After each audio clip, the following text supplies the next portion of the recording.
ఉత్తరాదిని భారీ వర్షాలు వరదలు వణికిస్తున్నాయి. అటు రానున్న మరో వారం రోజుల పాటు పలు రాష్ట్రాల్లో భారీ వర్షాలు కురుస్తాయని వాతావరణ శాఖ హెచ్చరించింది. పంజాబ్, హర్యానా, హిమాచల్ ప్రదేశ్, రాజస్థాన్, కశ్మీర్లో భారీ వర్షాలు కురుస్తాయని వెల్లడించింది. జూన్ 30 వరకు ఈ రాష్ట్రాల్లో భారీగా వర్షాలు కురుస్తాయని ఐఎండీ అంచనా వేసింది.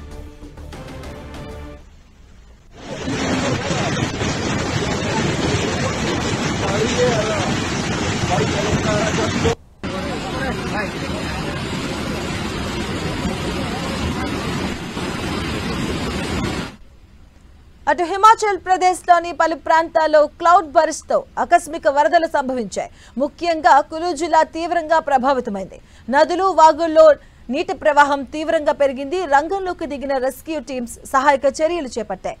ప్రజలను అప్రమత్తంగా ఉండాలని, నదీ తీరాలకు దూరంగా ఉండాలని అధికారులు హెచ్చరించారు.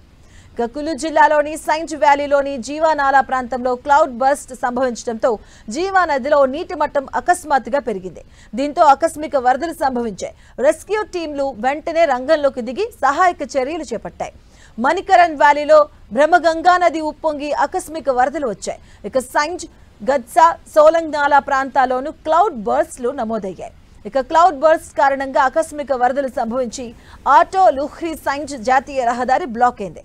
దీంతో రాకపోకలకు అంతరాయం ఏర్పడింది. ఇప్పటి వరకు ఎలాంటి ప్రాణ నష్టం జరగలేదని అధికారులు చెబుతున్నారు. అయితే పలువురు గల్లంతైనట్లుగా తెలుస్తోంది.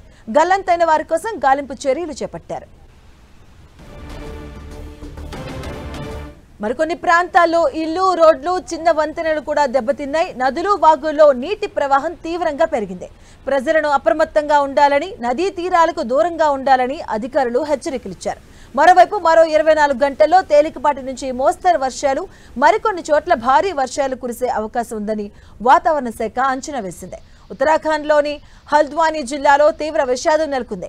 గత 3 రోజులుగా హల్ద్వానీలోని కురుస్తున్న భారీ వర్షాల కారణంగా రోడ్డు పక్కన ఉప్పొంగి ప్రవహిస్తున్న కాలువలో కారు అదుపు తప్పి పడిపోయింది.